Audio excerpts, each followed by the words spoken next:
itu secara sederhana bisa kita gambarkan sebagai sisa uang setelah belanja, setelah kebutuhan rumah tangga gitu. Jadi kita tahu bahwa tipikal rumah tangga itu kan punya penghasilan. Nah, penghasilan itu pertama kali tentu saja untuk konsumsi. Konsumsi ya kebutuhan pokok, kebutuhan rekreasi, kebutuhan kesehatan, kebutuhan berjaga-jaga dan seterusnya. Nah, sisanya baru kita sebut saving. Saving inilah yang kemudian menjadi investasi. Jadi saving itu pertama sikapnya pasif. Lebih banyak avoiding risk, menghindarkan resiko. Sisa belanja, jadi kalau tante saya dulu habis belanja, sisa belanjanya ditaruh dalam bawah bantal. Karena dia bilang bisa saya hitung kekayaan saya setiap saat. Ada juga yang taruh di pundi-pundi, tapi mudah-mudahan nggak ada lagi sekarang ya. Taruhlah di bank misalnya. Jadi sifatnya pasif. Karena sifatnya pasif, artinya dia serahkan kepada bank, harapan keuntungannya juga sangat terbatas. Sekarang kita lihat bahwa perbankan itu membayar katakanlah time deposit. Atau kalau saya boleh memberikan perbandingan, di Indonesia kalau kita menaruh saving account, duit yang bisa diambil setiap saat, kita masih bisa dapat bunga lah 2-3%. Tapi di negara maju di Amerika Serikat, kalau Anda checking account, duit yang bisa diambil setiap saat, you get no interest. Nggak ada hasil, cuman betul-betul likuiditasnya saja. Itulah saving. Nah, investasi itu aktif. Jadi kita menyuruh saving kita menjadi investasi. Tujuannya tentu saja tingkat return yang lebih tinggi dengan tingkat risiko yang lebih tinggi. Nanti kita bicarakan kira-kira media investasi apa saja yang tersedia dengan fokus investasi di sektor keuangan. Nah, jadi sebenarnya pola hidup manusia itu bergerak, bukan hanya manusia, tapi negara juga saya kira. Mulai dari this saving, bergerak ke arah saving, lalu bergerak ke arah investment. Jadi kayak ambil contoh misalnya seorang individual, ketika dia mulai bekerja, lupakanlah masa kecil di biaya ibu, sekolah biaya ibu, kuliah biaya. Begitu mulai kerja, gajinya belum cukup untuk konsumsi. Dia melakukan this saving. Jadi katakanlah biaya hidup di Jakarta misalnya 5 juta, gajinya 3 juta, dia melakukan this saving. Mungkin dapat bantuan orang tua atau dari mana-mana gitu. This saving. Begitu gajinya naik, selesai di atas konsumsi, baru kemudian dia melakukan saving, sisa konsumsi. Nah, saving itu kemudian negara juga begitu, saya kira. This saving, baru kemudian investasi. Saya ingin mengatakan bahwa Indonesia pada tahap ini itu bergerak dari saving society kepada investing society. Saya kira rata-rata orang Indonesia pasti punya tabungan di bank, tapi masih sedikit sekali yang kemudian secara aktif melakukan investasi gitu. Nah, kalau saya boleh mengutip salah satu pejabat OJK mengatakan bahwa sekarang investor saham di pasar modal di Bursa Efek Indonesia sudah mencapai 9 juta. Itu suatu prestasi. Bergerak dari saving society ke investing society. Nah, kalau saya bisa menutup penjelasan ini dengan mengutip Warren Buffett mengatakan ya never depend on single income.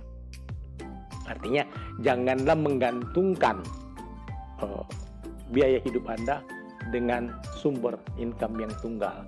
Dan investing provide the second source of income. Investasi memberikan sumber-sumber yang lain di dalam pendapatan rumah tangga. Saya kira aktif dan pasif itu intinya perbedaan antara saving dan investasi.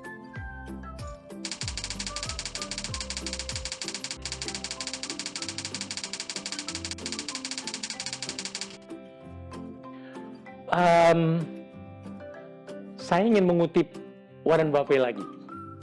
Dia bilang, if you don't find a way to make money during your sleep, you will work until you die.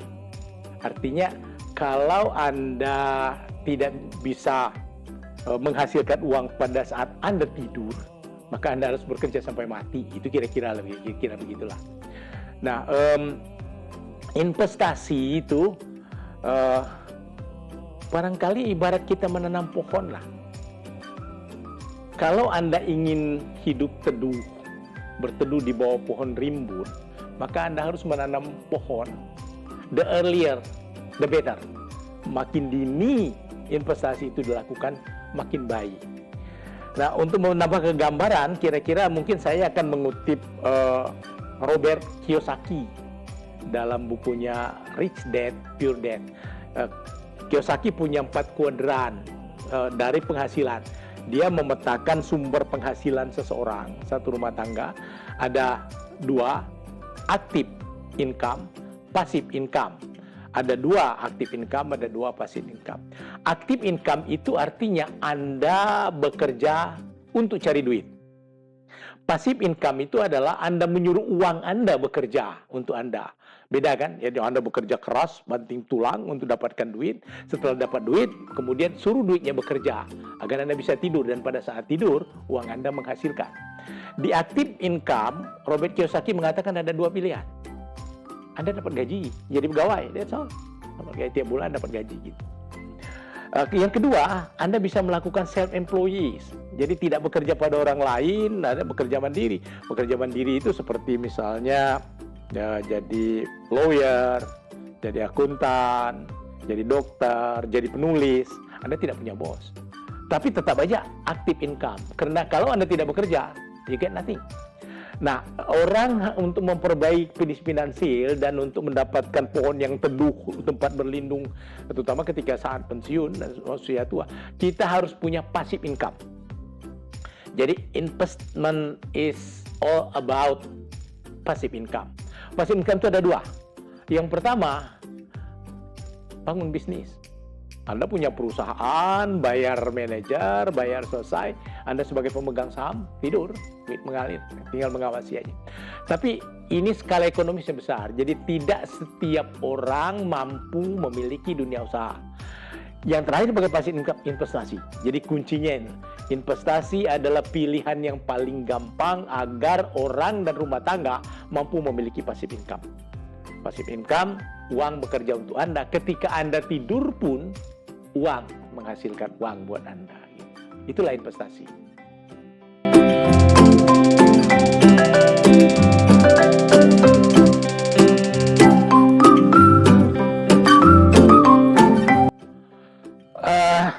Dua-duanya bagus. Cocoknya silakan, tergantung masing-masing gitu loh.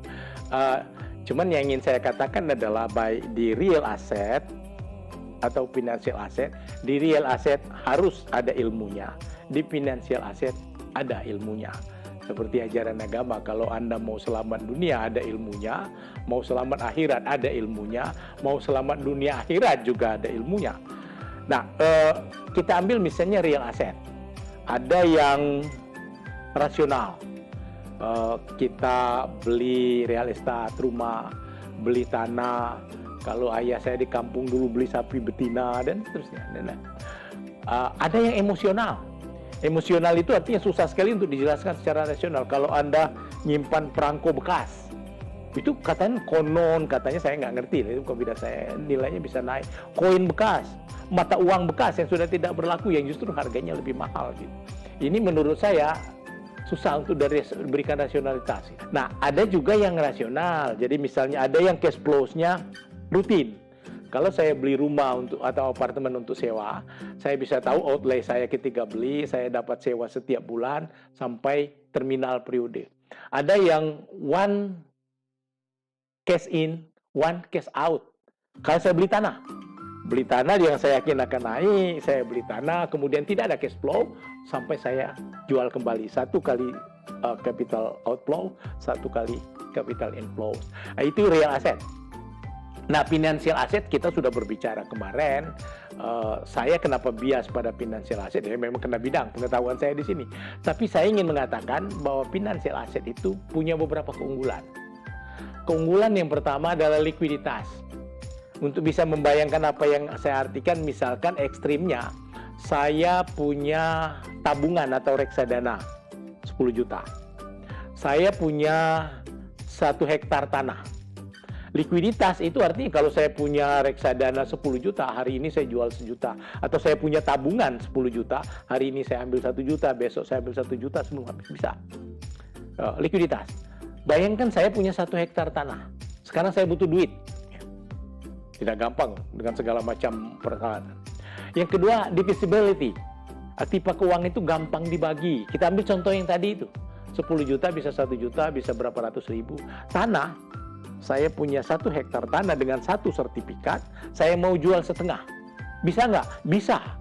Tapi ya nggak usah saya jelaskan proses panjang, aspek legal, aspek dan lain-lain. Jadi visibility. Yang ketiga, aktiva keuangan itu spreadnya kecil. Dari sesi yang lalu kita katakan bahwa spread is your cost, ongkosnya. Bayangkan begini, saya punya cincin. Saya beli di pasar hias-hias segini.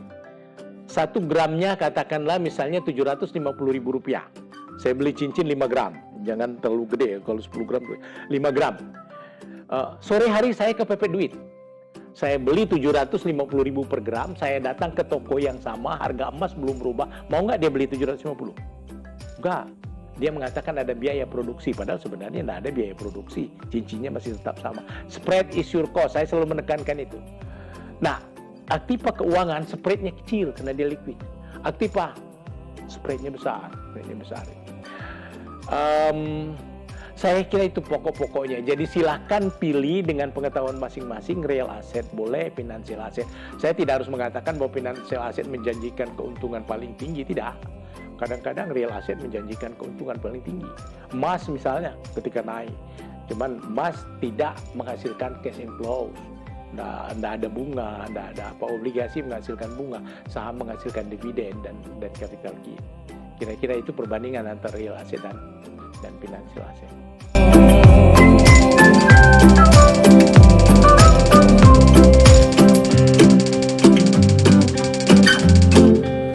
Jadi yang harus ditanamkan dalam investasi itu adalah uang dingin.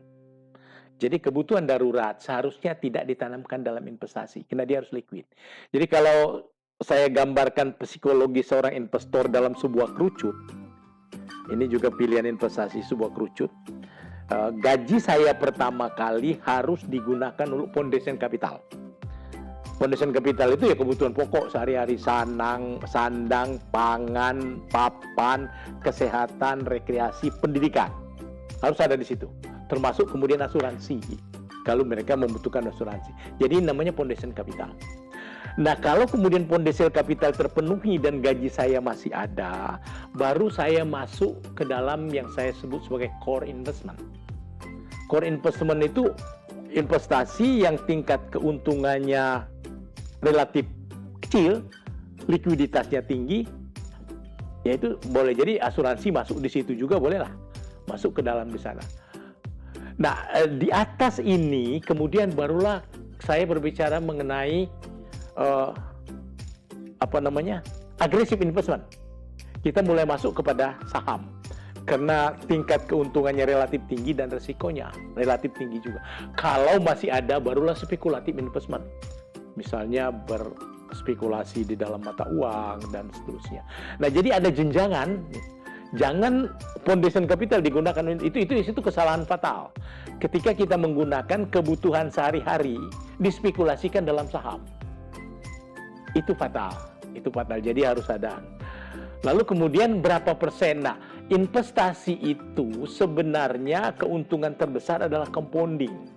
Kalau uang yang kita tanamkan itu adalah uang dingin, kita bisa mendapatkan compounding. Artinya apa? Investasi itu dia menari apabila keuntungannya ditanamkan kembali, tidak diambil. Bahwa kalau diambil dalam bentuk konsumsi, dia tidak akan naik. Nah, kalau saya boleh bicara mengenai saya sebagai seorang investor, itu problem saya. Jadi kalau saya ngambil misalnya Warren Buffett itu mulai investasi pada umur 11 tahun. Masih punya penghasilan. Idealnya investasi dilakukan oleh orang-orang yang masih memiliki penghasilan berkala secara tetap.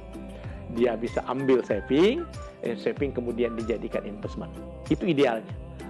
Nah, saya baru masuk ke dalam pasar modal umur 66 tahun ketika tidak ada penghasilan gitu. Jadi compounding saya tidak bisa menikmati compounding. Saya betul, keuntungan investasi saya mendapatkan keuntungan, tapi keuntungannya diambil untuk biaya hidup. Akhirnya ya sama aja dengan time deposit, bunganya diambil untuk konsumsi, nilai nominalnya tidak pernah bertambah gitu. Jadi investasi itu optimal apabila compounding over time. Hasilnya ditanamkan kembali, jangan dimakan, hasilnya ditanam kembali. Dan itu hanya bisa apabila kebutuhan pokok dan kebutuhan berjaga-jaga sudah ada di sana. Nah, terakhir saya ingin mengatakan ajaran Warren Buffett lagi, dia bilang, don't invest what is left after spending, but spend what is left after saving. Artinya orang tuh ada yang big spender, boros, penghasilnya tinggi, habis untuk konsumsi, savingnya kecil.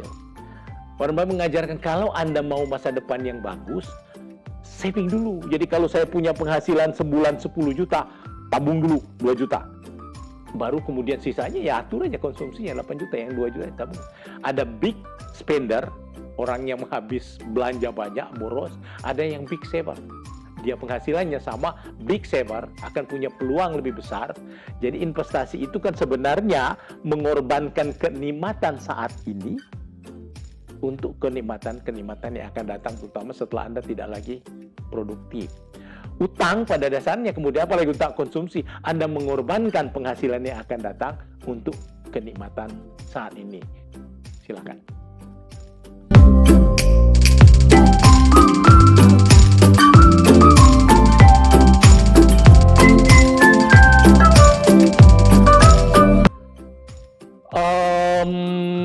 Seharusnya begitu.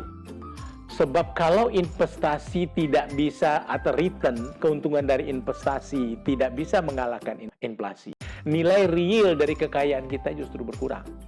Jadi katakanlah kita ngambil setting Amerika Serikat sekarang kan, kalau di Indonesia masih alhamdulillah lah ya. Di Amerika Serikat itu yang mereka anggap sebagai risk-free rate, itu adalah yield treasuries. Tingkat keuntungan dari surat berharga pemerintah, treasury bills, treasury notes, treasury bond. Kemarin sudah kita bahas itu. Yang jadi benchmark adalah 10 tahun. Tingkat imbal hasil dari obligasi pemerintah 10 tahun.